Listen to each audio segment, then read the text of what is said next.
আজকে আমরা আলোচনা করব হচ্ছে ক্ষমতা এবং পাওয়ার অ্যান্ড ইনফ্লুয়েন্স, ক্ষমতা এবং প্রভাব, এই দুটি বিষয় নিয়ে। ক্ষমতা, কর্তৃত্ব এবং প্রভাব, এই তিনটি বিষয় খুব ঘনিষ্ঠভাবে যুক্ত। একটিকে বুঝতে গেলে আরেকটির অনুধাবন একান্ত প্রয়োজন। এখান থেকে বড় কোশ্চেন আসারও কিন্তু সম্ভাবনা আছে।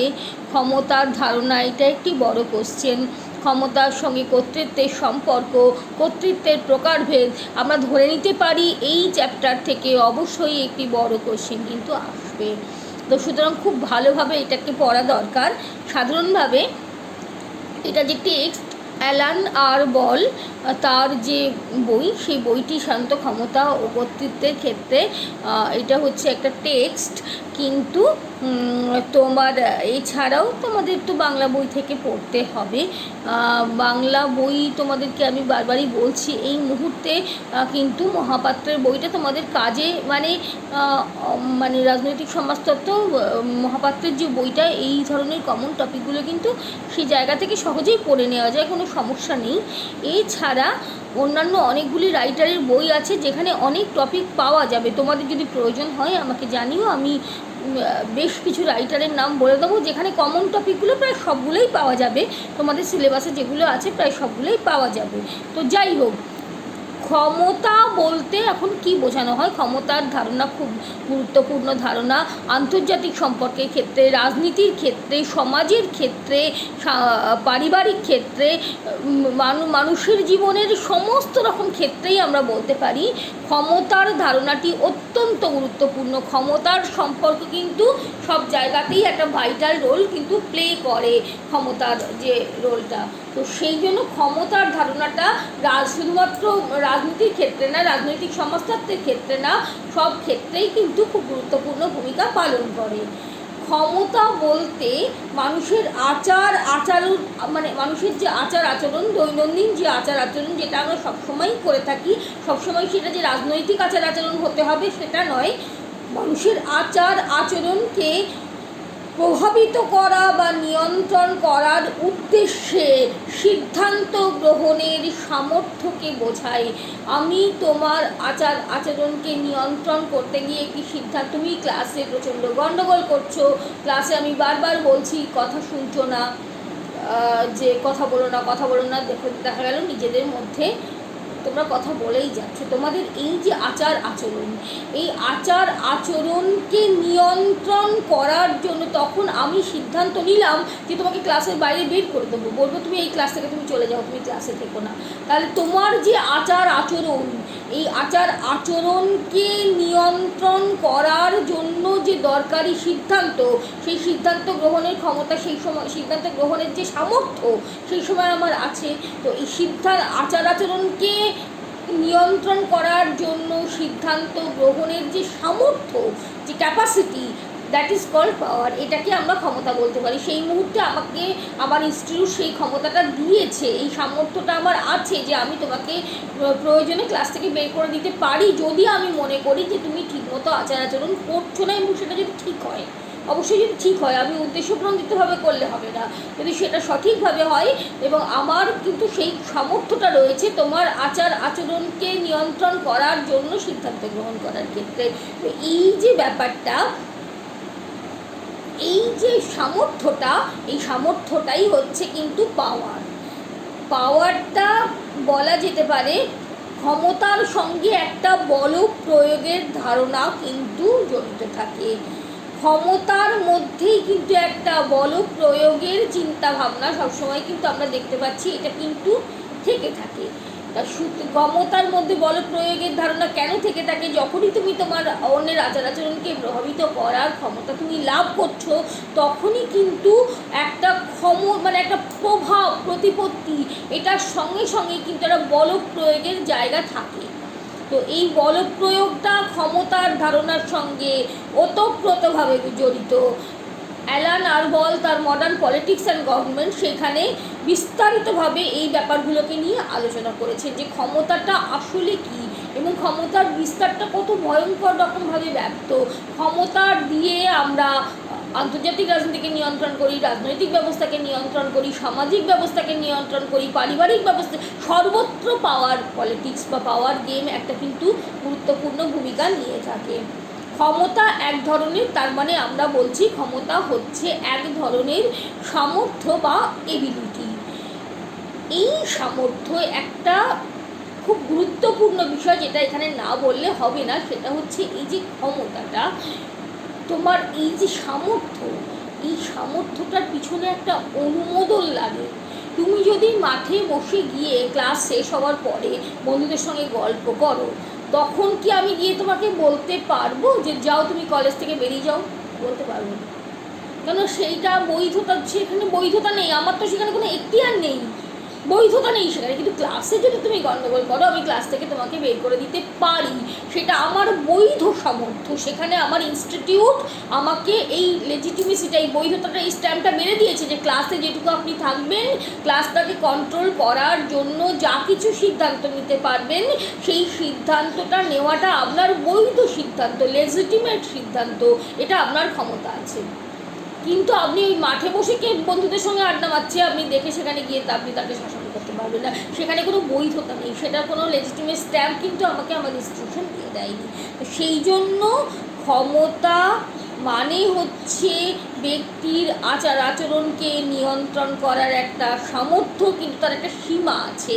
নিয়ন্ত্রণ কতটা আমি করতে পারবো? আমি করতে পারবো যতটুকু জায়গাতে আমার বৈধতা আছে, আমার লেজিটিমেসি আছে, তখনই আমি এই নিয়ন্ত্রণ করতে পারবো, তখনই আমি আমার এই সামর্থ্যটাকে প্রয়োগ করতে পারবো, and that is called the power. ক্ষমতার প্রকৃতি ও পরিধি এই অনুযায়ী নির্ধারিত হয় যে ক্ষমতা কতটা আমার, ক্ষমতা কতটা আমার এখতিয়ার। ক্ষমতার পিছনে যদি আমার বৈধ সমর্থন থাকে, তবেই আমি ক্ষমতাটার ব্যবহার করতে পারবো, সেটা তবেই ক্ষমতা হবে, না হলে কিন্তু সেটা ক্ষমতা হবে না, সেটা নিছক গাজোয়ারি হবে, সেটা বলপ্রয়োগ হবে। কিন্তু সেই বলপ্রয়োগের যে সামর্থ্যটা, সেইটা কখন ক্ষমতা হয়ে যাবে? যখন তার পিছনে বৈধতা থাকবে, যতক্ষণ তার পিছনে লেজিটিমেসি থাকবে। রাজনীতির আলোচনায় ক্ষমতা হচ্ছে কেন্দ্রীয় ধারণা, এটা আমরা জানি। রাজনীতি বলতে সাধারণত আমরা এক কথায় যদি রাজনীতি কাকে বলতে যাই, রাজনীতি বলতে আমরা বোঝাবো হচ্ছে যে বিরোধের মীমাংসা করা। তো এই যে বিরোধের মীমাংসা করার ব্যাপারটা বোঝাচ্ছে, তো বিদ্যমান রাজনৈতিক ব্যবস্থার মধ্যে ক্ষমতার বন্টন ব্যবস্থার মাধ্যমেই স্থির হয় যে কী করে বিরোধের নিষ্পত্তি করা যাবে। ক্ষমতার বন্টন ব্যবস্থার পরিপ্রেক্ষিতেই বোঝা যায় যে কতখানি বা কত সঠিকভাবে বিরোধের নিষ্পত্তিটা করা যাবে। প্রত্যেক রাষ্ট্রেই জাতীয় আন্তর্জাতিক নীতি কর্মসূচি নির্ধারণ কার্য করার ক্ষেত্রে ক্ষমতার বিষয়টা প্রচণ্ডভাবে গুরুত্বপূর্ণ। নীতি নির্ধারণ, সিদ্ধান্ত গ্রহণ ও রাজনৈতিক আচার আচরণ কার দ্বারা নিয়ন্ত্রিত হয়? ক্ষমতার দ্বারা। যে রাজনৈতিক দলটি ক্ষমতায় আসে, সেই রাজনৈতিক দলগুলি নীতি নির্ধারণ করে, সিদ্ধান্ত গ্রহণ করে প্রতিটার পিছনে, এবং সেগুলোকে ইমপ্লিমেন্ট করে, সেগুলোকে কার্যকর করে, তার পিছনে তাদের ক্ষমতা থাকে। ক্ষমতা না থাকলে তারা সেটা করতে পারে না। এইবার দেখো ক্ষমতা থাকে কিভাবে থাকে, কারণ তাদের বৈধতা থাকে, তারা ভোটের মাধ্যমে বৈধভাবে ক্ষমতা দখল করেছে, তারপর তাদের সিদ্ধান্তকে তারা ইমপ্লিমেন্ট করার চেষ্টা করছে। সুতরাং তাদের যে সামর্থ্যটা, এই যে সিদ্ধান্ত গ্রহণ করা, নীতি নির্ধারণ করা, কর্মসূচি রূপায়ণ করা, দেশের জাতীয় আন্তর্জাতিক সমস্যা সমাধানের সমস্ত কাজকর্মগুলো করা, এই যে রাজনৈতিক দল এটি করে, সে ক্ষমতায়, সেই ক্ষমতাটা, সেই যে সামর্থ্যটা সে যে করছে, সেই যে সামর্থ্যটা নীতি নির্ধারণের তার যে সামর্থ্যটা আছে, এবং তাকে সে যে প্রয়োগ করতে পারছে, এই যে তার ক্ষমতা, এই ক্ষমতাটা কখন তার ক্ষমতা হয়েছে? যখন তার এই সামর্থ্যটা বৈধতা পেয়েছে, একটা স্ট্যাম্প পেয়েছে, ভোটের মাধ্যমে ক্ষমতায় তারা এসেছে, লেজিটিমেট বৈধ ক্ষমতায় তারা এসেছে, জোর করে ক্ষমতা দখল করে। হ্যাঁ, এটা প্রশ্ন আসতে পারে, জোর করেও তো ক্ষমতা দখল পৃথিবীর ইতিহাসে বহু হয়েছে, কিন্তু সেই ক্ষমতাতে টিকে থাকা সম্ভব হয় না। কিছুদিন পরে কি দেখা যায়, সামরিক অভ্যুত্থান, নানা রকম সমস্যাতে সেই ক্ষমতা কিন্তু থাকে না। কিন্তু যে ক্ষমতার মধ্যে বৈধতা থাকে, সেই ক্ষমতা কিন্তু, মানে একটু ভুল বললাম আমি, যে সামর্থ্যের মধ্যে বৈধতা থাকে, সেই ক্ষমতা ক্ষমতার মধ্যে তো নয়, ক্ষমতাটা তখনই তো ক্ষমতা হয়ে ওঠে যখন তার পিছনে বৈধতা থাকে, লেজিটিমেসি থাকে। সামর্থ্যটা, নীতি নির্ধারণ করার ক্ষমতা, নীতি নির্ধারণ করার সামর্থ্যটা তখনই ক্ষমতা হয় যখন তার পিছনে কিন্তু লেজিটিমেসি বা বৈধতা থাকে। ক্ষমতার সংজ্ঞা এক কথায় কিন্তু দেওয়াটা খুব কঠিন। একটা মাত্র সিদ্ধান্ত গ্রহণ করে পলিটিক্যাল সোশিওলজি পড়ছি আমরা, তো সমাজবিজ্ঞানী যারা তারা কিন্তু বিভিন্ন দিক থেকে ক্ষমতার সংজ্ঞাটাকে দিয়েছেন। তোমার অ্যালান বল, যার মডার্ন পলিটিক্স অ্যান্ড গভর্নমেন্ট বিখ্যাত গ্রন্থ, সেখানে তিনি বলছেন সে ক্ষমতা হচ্ছে সেই বৈধ সামর্থ্য যার মাধ্যমে কোনো একটি রাজনৈতিক দল তারা যারা ভোটাধিকারের মাধ্যমে বৈধভাবে ক্ষমতায় এসেছে তারা মানুষের আচার আচরণকে নিয়ন্ত্রণ করার জন্য প্রয়োজনীয় কর্মসূচি গ্রহণ করতে পারে এবং তাকে কার্যে রূপায়ণ করতে পারে। সেই সামর্থ্যটা তার আছে এবং সেই বৈধতাযুক্ত সামর্থ্যটা আছে বলে সেটা তাদের ক্ষমতায় রূপান্তরিত হয়েছে।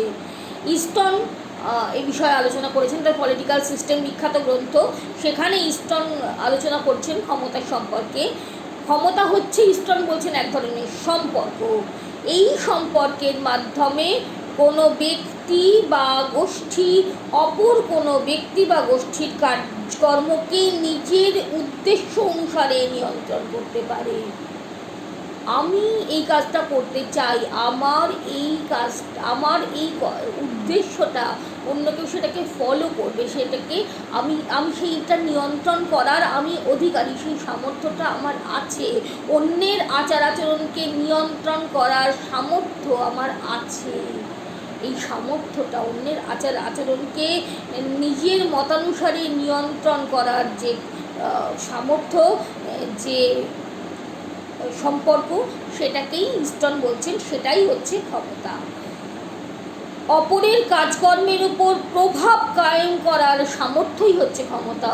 অন্যরা যে কাজকর্মটা করছে সেটাকে তুমি তোমার ইচ্ছা অনুযায়ী করাতে পারো, যদি সেই সামর্থ্য যদি তোমার থেকে থাকে তাহলে বলা যাবে যে তুমি খুব ক্ষমতাবান। অপরের কাজকর্মের ওপর প্রভাব কায়েম করার সামর্থ্যই তার মানে হচ্ছে ক্ষমতা। এক ধরনের সম্পর্কের ভিত্তিতেই সামর্থ্যের সৃষ্টি হয়ে থাকে, কিন্তু ক্ষমতার প্রভাব কিন্তু তাই বলে এক নয়। সকল প্রভাবকে ক্ষমতা বলা যায় না, সকল প্রভাব কিন্তু ক্ষমতা নয়। যে ব্যক্তি বা গোষ্ঠী প্রভাবিত হয় সেই ব্যক্তি বা গোষ্ঠী তার দায়িত্ব পালন করতে না পারলে ক্ষমতাশালী ব্যক্তি বা গোষ্ঠী তাদের শাস্তি দিতে পারে। রাজনীতিক ক্ষমতার ব্যাপকতার মাত্রা নির্ভর করে শাস্তি বিধানের ভীতির মাধ্যমে অপরের কাজকর্ম ও সিদ্ধান্তকে নিয়ন্ত্রণ করার মাত্রার উপরে। কতখানি তুমি অন্যের যে কাজকর্ম সেটাকে তুমি কতখানি নিয়ন্ত্রণ করতে পারছো। বল কি বলছেন, political power is a relationship. ইস্টনও বলেছেন, বলও বলছেন যে রাজনৈতিক ক্ষমতাটা হচ্ছে একটা সম্পর্ক। শাস্তির ভয় দেখিয়ে অপরের আচরণকে প্রভাবিত করার ক্ষমতা হচ্ছে সামর্থ্য হচ্ছে ক্ষমতা। তুমি রাষ্ট্রের আইন কানুন কিছু মানছো না, তোমাকে কি করা হবে? শাস্তির প্রথমত ভয় দেখানো হবে, পরে শাস্তি দেওয়া হবে। তো এই যে শাস্তির ভয় দেখিয়ে তোমার আচরণটাকে নিয়ন্ত্রণ করা হচ্ছে, তোমাকে কর দিতে হবে, তোমাকে অসামাজিক আচার আচরণ করা চলবে না, তোমাকে সমাজে যেমনভাবে প্রতিটি মানুষ বাঁচে সেভাবে বাঁচতে হবে, সমাজের সমস্ত নর্মস মেনে চলতে হবে। তো এইগুলোকে মানানো হবে। যদি বলা হয় যে 1 ঘন্টা কোনো নিয়মকানুন আইনকানুন কিছু থাকবে না, কী হবে তাহলে? ভাবে আমি এটা রোজ প্রায়ই বলি, যার ওপর রাগ আছে সেটাকে খুন করে দেবে। যা কিছু করার ইচ্ছা সঞ্চিত আছে যেটা রাষ্ট্রের ভয় সে করতে পারে না, 1 ঘন্টা সে পৃথিবীর সমস্ত মানুষ সেই কাজগুলো সেরে ফেলবে শাস্তির ভয় না থাকলে। তো শাস্তির ভয় দেখিয়ে আমাদের আচরণকে প্রভাবিত করা হয়। শাস্তির ভয় দেখিয়ে আচরণকে প্রভাবিত করার যে সামর্থ্য সেটাই হচ্ছে ক্ষমতা। রাষ্ট্র বৈধভাবে সেই ক্ষমতাটা ভোগ করে। রাষ্ট্র মানে রাষ্ট্রের সরকার, রাষ্ট্র তো কিছু করতে পারে না, রাষ্ট্র তো একটা অ্যাবস্ট্রাক্ট ধারণা, আমরা খুব ভালো করেই জানি। তো তার মানে ভীতি প্রদর্শনে সামর্থ্য যত বেশি ব্যাপক ও কার্যকর হবে, রাজনৈতিক ক্ষমতাও তত বেশি হবে। এটা একটা, যতটা সে ভীতি প্রদর্শন করতে পারে ততটাই রাষ্ট্র সর্বাধিক ক্ষমতাশালী। কেন বলা হয়? কারণ হচ্ছে কোনো একটা অন্যায় কাজ করলে, রাষ্ট্রবিরোধী কাজ করলে রাষ্ট্র ব্যক্তির প্রাণদণ্ড পর্যন্ত দিতে পারে, এতটাই তার মাত্রা আছে তার শাস্তি দেওয়ার। সেই জন্য এই যে যতটা ভীতি প্রদর্শন তারা করতে পারবে, যতটা দেখাতে পারবে ভীতি প্রদর্শন করে, ততটাই সে ক্ষমতাশালী, এটা আমরা মনে করব। তো সেই জন্য সব প্রভাব ক্ষমতা নয়, কিন্তু অন্যের আচার আচরণকে মানে বল প্রয়োগ করে বা শাস্তির ভয় দেখিয়ে অন্যের আচার আচরণকে প্রভাবিত করার যে সামর্থ্য, সেটাই তাহলে হচ্ছে ক্ষমতা। রাজনৈতিক ক্ষমতাটা মানে সব থেকে বেশি হয় কেন? একটা ধরো একটা ব্যক্তি তোমার একটা ক্লাবের বা তোমার সংগঠনের নিয়ম মানছে না, সেখানে তাকে শক্তি প্রদর্শন করে কী করতে পারে? একটা স্টুডেন্টকে একটু মারধর করতে পারে, একটা ইনস্টিটিউশনে যদি হয় তাকে ইনস্টিটিউশন থেকে তাড়িয়ে দিতে পারে। তো সেখানে ক্ষমতা প্রয়োগের মাত্রাটা একটা সীমিত। রাষ্ট্র কী করতে পারে? রাষ্ট্র তাকে সর্বোচ্চ ক্ষেত্রে এমনকি মানে কারাদণ্ড দিতে পারে, মৃত্যুদণ্ড দিতে পারে। তো এই কারণে রাষ্ট্রের যে বল প্রয়োগের ক্ষমতাটা সেইটা হচ্ছে সর্বোচ্চ, এবং সেই জন্য রাষ্ট্রের ক্ষমতাটাও খুব গুরুত্বপূর্ণ, সর্বোচ্চ ক্ষমতা আমরা বলতে পারি। রাজনৈতিক ক্ষমতাধিকারীরা আনুগত্য আদায়ের জন্য ভীতি প্রদর্শন বা শাস্তি দানের ব্যবস্থা করেন। এই ব্যাপারগুলো ঘটেই থাকে সবসময়। তো সুতরাং আমরা দেখতে পাচ্ছি যে ক্ষমতা, এই ক্ষমতাটা মানে একটা সামর্থ্য। রাজনৈতিক ক্ষমতার সম্পর্কগত প্রকৃতির ওপর যদি জোর দেওয়া হয়, তাহলে সম্পর্কের সঙ্গে আচরণগত দিকটির সংযোগকেও অস্বীকার করা যাবে না। রাজনৈতিক ক্ষমতার উদ্ভব হয় অপরের আচরণকে সুস্পষ্টভাবে প্রভাবিত করলে। কখন ক্ষমতার জন্মটা হবে? কখন? যখন অন্যের আচরণকে আমি সুস্পষ্টভাবে প্রভাবিত করতে পারছি। রাজনৈতিক ক্ষমতার সঙ্গে ওতপ্রোতভাবে আচরণগত উপাদান সম্পর্কযুক্ত। অন্যের আচরণ তাকে আমি যদি নিয়ন্ত্রণ করতে পারি, তাহলে সেটাই ক্ষমতা। এবার সেক্ষেত্রে একাধিক ব্যক্তি দরকার। আমি একটি ব্যক্তি, আমি অন্যের মানে একজন তো নয়, আমি একজন ব্যক্তি, আমি অন্যের আচার আচরণকে নিয়ন্ত্রণ করছি, একাধিক ব্যক্তি দরকার। এবং আমি যখনই মানে অন্যের আচার আচরণকে নিয়ন্ত্রণ করতে পারছি, তখনই আমি ক্ষমতাবান। তো সুতরাং জনহীন যে কোনো জায়গাতে তো আর ক্ষমতা প্রয়োগ করা যাবে না। একজন সেই অন্যের আচার আচরণকে প্রভাবিত করবে এবং অন্যজন প্রভাবিত হবে। যে প্রভাবিত করবে সে হচ্ছে ক্ষমতাবান, এবং যে প্রভাবিত হবে সেই ক্ষমতাবান লোকের অধীনস্থ। সব ক্ষমতা তাহলে একটি সম্পর্ক। ক্ষমতা সবসময়ই একটি সম্পর্ক, যে সম্পর্কের দ্বারা একটি ব্যক্তি অন্য ব্যক্তির আচার আচরণকে নিয়ন্ত্রণ করতে পারে, বা একটি সংগঠন বা একটি ইনস্টিটিউট তারা অন্যের মানে ওপরে নিয়ন্ত্রণ করতে পারে। ক্ষমতা সম্পর্কমূলক বলেই আচরণমূলকও বটে। অমল মুখোপাধ্যায় তার যে বিখ্যাত বই, সেই পলিটিক্যাল সোশিওলজি, সে অমল মুখোপাধ্যায় সেখানে বলছেন যে ক্ষমতাটা যেহেতু মানে পরস্পরের একটা সম্পর্ক, সম্পর্কটা কখন তৈরি হবে? যখন একাধিক মানুষ থাকবে। নিজে নিজে তো কোনো সম্পর্ক তৈরি হয় না। একটা মানুষের সঙ্গে অন্য মানুষের সম্পর্ক তৈরি হয়, একটা গোষ্ঠীর সঙ্গে অন্য গোষ্ঠীর সম্পর্ক তৈরি হয়, একটা জনগোষ্ঠীর সঙ্গে সম্পর্ক তৈরি হয়, একটা রাষ্ট্রের সঙ্গে আরেকটা রাষ্ট্রের সম্পর্ক তৈরি হয়। রাষ্ট্রগুলির ক্ষেত্রেও ঠিক একইভাবে একই কথা প্রযোজ্য। একটি রাষ্ট্র দেখা যাচ্ছে সে অন্য রাষ্ট্রের আচরণকে, অন্য রাষ্ট্রের কাজকর্মকে মানে প্রভাবিত করতে পারছে, তার সপক্ষে নিয়ে আসতে পারছে।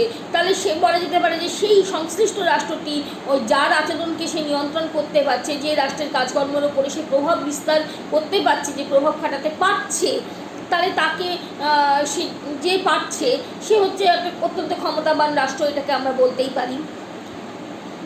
সেটাই অমল মুখোপাধ্যায় বলছেন যে সম্পর্কটা কী হচ্ছে, যেহেতু সম্পর্কটার মধ্যে অনেকগুলো মানুষের একটা রেসিপ্রোসিটি থাকে, বিভিন্ন মানুষকে নিয়েই তবে ক্ষমতার ব্যাপারটা তৈরি হয়, ক্ষমতার জায়গাটা তৈরি হয়। তো এই জন্য এটা একটা বিহেভিয়ারালও বটে। ক্ষমতা হচ্ছে একটা আচরণমূলক বিষয়। ক্ষমতা নিহিত থাকে দুজন ক্রিয়াকারীর পারস্পরিক সম্পর্কের মধ্যে। দুটো মানুষ কাজ করছে, তাদের যে পারস্পরিক সম্পর্কটা দরকার, সম্পর্কটা কি না, একজন মানুষ ক্ষমতাবান আর একজনকে সেই ক্ষমতাটাকে মানে প্রয়োগ করছে, তার উপরে ক্ষমতা সে প্রয়োগ করছে। একজন ক্ষমতা প্রয়োগকারী এবং আরেকজন সেই ক্ষমতাটাকে মানে মানে তার উপরে প্রয়োগটা করা হচ্ছে। তো সেই জন্য দুটি মানুষের ভূমিকাটা এখানে গুরুত্বপূর্ণ। একজনের ব্যক্ত ব্যবহার অন্যজনের ব্যক্ত ব্যবহারকে প্রকাশ্যে প্রভাবিত করলে তবেই ক্ষমতা প্রয়োগের ঘটনা ঘটে। ক্ষমতা মূর্ত হয় একজন ক্রিয়াকারীর প্রকাশ্য আচরণকে প্রভাবিত করতে পারলে। অর্থাৎ ক্ষমতা নির্ভর করে অপরের কাজকর্মকে প্রভাবিত করার সামর্থ্যের উপর। কতটা আমি তোমাকে প্রভাবিত করতে পারছি, ততটাই আমি ক্ষমতাবান। অল্প যদি প্রভাবিত করতে পারি তাহলে অল্প ক্ষমতার কথা বলা হচ্ছে, যদি অনেকটা প্রভাবিত করতে পারি, যদি পরিপূর্ণভাবে প্রভাবিত করে দিতে পারি তাহলে পরিপূর্ণভাবে ক্ষমতাবান। তো এইটা খুব গুরুত্বপূর্ণ। তার মানে ক্ষমতা হচ্ছে একটা সামর্থ্য। কিসের সামর্থ্য? প্রভাব খাটানোর সামর্থ্য। এখন তা যদি হয় বলি, এবং আমরা কিন্তু এটাও বললাম যে সব প্রভাবই কিন্তু ক্ষমতা নয়, তাহলে প্রভাবটা কী? What is influence? This is very important for sociological discussion. What is influence? আমি তো বারবারই বলছি যে ইনফ্লুয়েন্স খাটানোর যে সামর্থ্য, সেটাই হচ্ছে ইনফ্লুয়েন্স খাটাবার যে ক্যাপাসিটি, সেটাই হচ্ছে ক্ষমতা। তাহলে এবার ইনফ্লুয়েন্সটা কি, প্রভাবটা কী? প্রভাব ল্যাসওয়েল আর কাপলান তাদের বিখ্যাত বই পাওয়ার অ্যান্ড সোসাইটি, এই বিখ্যাত বই তাদের, সেখানে তারা খুব বিস্তারিতভাবে আলোচনা করছেন। তারা কি বলছেন? তারা বলছেন যে প্রভাবটা আসলেই কি না, প্রভাবটা হচ্ছে একটা ব্যক্তির বিশেষ ধরনের সামর্থ্য। এই সামর্থ্যের সাহায্যে ব্যক্তি তার নিজের ইচ্ছা অনুসারে অন্য ব্যক্তিদের আচার আচরণকে পরিচালিত করতে পারে। অর্থাৎ নিজের অভিপ্রেত পথে নিজের আচরণকে নিয়ন্ত্রণ করার সামর্থ্যই হচ্ছে প্রভাব। এবং এই প্রভাবটা যখন সে কারোর উপরে খাটায়, অবশ্যই বৈধতা। আমি বারবার করে বলছি, আমরা লেজিটিমেসি বা বৈধতা, সেটা আমরা পরবর্তী সময় আমরা আলোচনা করব। বৈধভাবে, এটা খুব গুরুত্বপূর্ণ। তোমার যেটা ইনফ্লুয়েন্সই বলি, ইনফ্লুয়েন্স, সেটা যদি প্লাস তার সঙ্গে যদি লেজিটিমেসিটা যোগ হয় বা বৈধতাটা যোগ হয়, তবেই কিন্তু সেটা পাওয়ারে রূপান্তরিত হয়।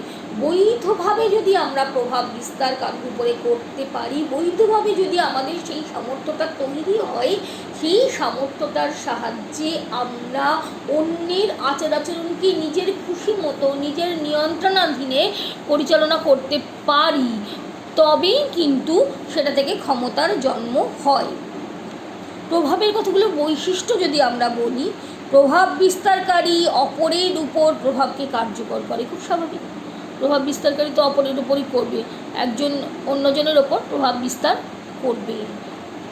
সুতরাং একজন ব্যক্তি অন্যের উপরে প্রভাব বিস্তার করে।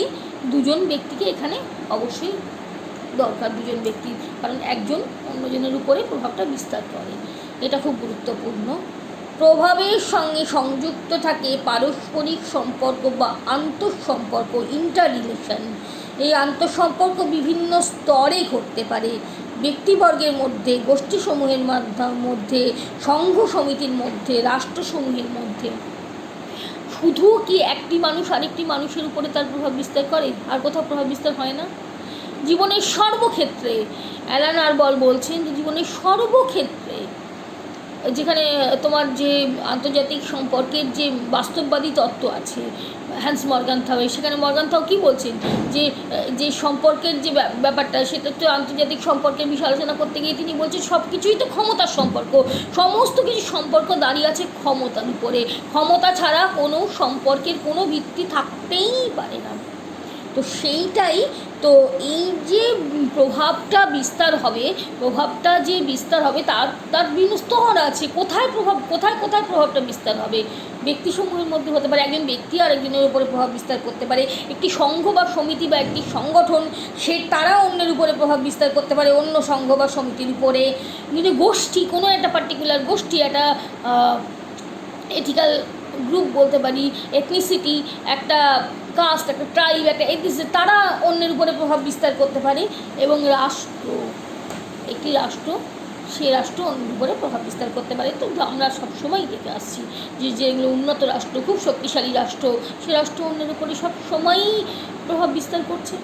তাদের সিদ্ধান্ত তারা নিজের মতো নিতে পারছে না, অনেক সময়ই পারছে না। তো সুতরাং বিভিন্ন স্তরেই কিন্তু প্রভাবটা মানে খাটে আর কি। প্রভাব নিছক একটি তত্ত্বগত ধারণা নয়, এর একটি প্রায়োগিক দিক আছে। প্রভাব বিস্তারকারী মনোভাব বা ইচ্ছা থাকা না থাকাটা বিশেষভাবে গুরুত্বপূর্ণ। প্রভাবের সম্পর্ক প্রতিষ্ঠার ইচ্ছা সংশ্লিষ্ট প্রভাবিতকারীর মধ্যে থাকতে হবে, না হলে তা প্রভাব হিসাবে বিবেচিত হবে না। আমার যদি ইচ্ছা হয় তোমার উপরে আমি প্রভাব বিস্তার করব, তবেই তো প্রভাবটা বিস্তার করা সম্ভব হবে, না হলে তো সেটা হতে পারে না। তো সুতরাং এই ইচ্ছাটা খুব গুরুত্বপূর্ণ। প্রভাবের আবার ভাগ করা হয়েছে, সমাজবিজ্ঞানীরা ভাগ করেছেন। কাউকে মানে কোনো কোনো প্রভাবকে বলা হচ্ছে সম্ভাব্য প্রভাব, পোটেন্সিয়াল ইনফ্লুয়েন্স বলা যেতে পারে। আরেকটা হচ্ছে প্রকৃত প্রভাব, অ্যাকচুয়াল ইনফ্লুয়েন্স। এই দুভাগে ভাগ করা হচ্ছে। প্রভাবিতকারীর নিয়ন্ত্রণাধীন উপকরণের পরিমাণ, এই সমস্ত উপকরণকে ব্যবহার করার দক্ষতা, প্রকৃতি ও পরিধির উপরে সম্ভাব্য প্রভাবটা নির্ভর করে থাকে। অধিকাংশ ক্ষেত্রে এই সম্ভাব্য প্রভাবের চূড়ান্ত মাত্রা থেকে প্রকৃত প্রভাব অনেক কম হয়ে থাকে। যতটা মানে প্রভাব বিস্তার করার কথা ভাবা হচ্ছে তার থেকে দেখা যায় বাস্তবে কিন্তু তার সেটা অনেকটা কম হয়ে থাকে। প্রভাবের প্রকৃতিগত দুটো ভাগ রয়েছে, একটা হচ্ছে স্বতঃস্ফূর্ত প্রভাব, যেটা স্পন্টেনিয়াস ইনফ্লুয়েন্স বলা হচ্ছে, এবং বলপ্রয়োগমূলক প্রভাব, কোয়ার্সিভ ইনফ্লুয়েন্স। স্বতঃস্ফূর্ত প্রভাবের ক্ষেত্রে প্রভাবিতকারীর কোনো রকম উদ্যোগ ছাড়াই প্রভাব কার্যকর হয়। সেক্ষেত্রে যে ব্যক্তি প্রভাবিত হয় সে প্রভাব বিস্তারকারী প্রভাবকে স্বতঃস্ফূর্তভাবেই অনুসরণ করে। স্নেহ, মায়া, মমতা, শ্রদ্ধা, ভক্তি, এই সমস্ত মানসিক উপাদান এখানে সংযুক্ত থাকতে পারে। ধরো তুমি তোমার বাড়ির মানুষদের কথায় প্রভাবিত হচ্ছ, সেক্ষেত্রে তোমার যে সবসময় বল প্রয়োগ করা হচ্ছে তা না, তাদের স্নেহ, মায়া, মমতা, ভালোবাসা নিয়ে তারা একটা কথা বলছেন, তুমি হয়তো ভাবছো মা বাবা এইভাবে বলছেন, তার দ্বারা তুমি ইনফ্লুয়েন্স হতে পারো, স্পন্টেনিয়াসলি তুমি ইনফ্লুয়েন্স হতে পারো। তোমাকে সেখানে না মেরে ধরেই সেটা হচ্ছে। আর একটা হচ্ছে বল প্রয়োগমূলক প্রভাব, যখন কিছুতেই সেটা মানাতে গেলে যেখানে বল প্রয়োগ করতে হচ্ছে, শাস্তির ভয় দেখাতে হচ্ছে, নীতি প্রদর্শনের ভয় দেখাতে হচ্ছে, সেটা হচ্ছে তোমার বলপ্রয়োগকারী প্রভাব বা কোয়ার্সিভ মানে ইনফ্লুয়েন্স, আমরা এটা বলতে পারি। তো সুতরাং প্রভাবটা খুব গুরুত্বপূর্ণ। প্রভাব প্রয়োগের মাধ্যমে অপরের আচার, ব্যবহার ও প্রকৃতি ও নীতি এগুলোকে সবগুলোকেই প্রভাবিত করা হয়। প্রভাব প্রয়োগের মাধ্যমে ব্যক্তির আচার ব্যবহারটাকে তো প্রভাবিত করা হয়, সে তো তার যে ব্যক্তি তাকে প্রভাবিত করছে তার মতো করেই সে চলে, তো সুতরাং তার আচার আচরণকে প্রভাবিত করা হয়। এভাবে যারা প্রভাবিত হয় তারা হলো প্রভাবের ক্ষেত্র, যার উপরে প্রভাবটা বিস্তার করা হচ্ছে। প্রকৃতপক্ষে কতজন ব্যক্তি প্রভাবের অনুকূলে সাড়া দেয় তাদের দ্বারাই নির্ধারিত হয় প্রভাবের ক্ষেত্র। তবে প্রভাব পরিমাপের ক্ষেত্রে প্রভাবিত ব্যক্তিবর্গের সংখ্যার উপর অত্যাধিক গুরুত্ব আরোপ করা যায় না। কতজন প্রভাবিত হচ্ছে সেটা গুরুত্বপূর্ণ নয়, কতটা তারা প্রভাবিত হচ্ছে, কতটা জায়গায় সেই প্রভাবটাকে ছড়িয়ে দেওয়া যাচ্ছে। তো সুতরাং আমরা দেখতে পাচ্ছি যে প্রভাবটা হচ্ছে সেই সামর্থ্য যার দ্বারা ব্যক্তি তার অন্য ব্যক্তিকে তার আচরণকে মানে তার ইচ্ছা মতো নিয়ন্ত্রণ করতে পারছেন, এবং সেই প্রভাবটার মধ্যে একটা বৈধতা থাকা একান্ত প্রয়োজন। সেই বৈধতাটা যখনই থাকছে অটোমেটিক্যালি সেই প্রভাবটা কিন্তু ক্ষমতায় রূপান্তরিত হয়ে যাচ্ছে। তো এইটা হচ্ছে খুব গুরুত্বপূর্ণ। এরপরে আমাদের আলোচনা যেটা আসবে সেটা হচ্ছে বৈধতা। বৈধতাটা খুব গুরুত্বপূর্ণ। লেজিটিমেসি, এই লেজিটিমেসিটা না থাকলে কিন্তু মানে কোনো সামর্থ্যই, কোনো প্রভাবই কোনোভাবেই কিন্তু ক্ষমতায় রূপান্তরিত হতে পারে না। তো সেই জন্য এটা খুব গুরুত্বপূর্ণ। এটা আমরা পরবর্তী ভিডিওতে আলোচনা করব।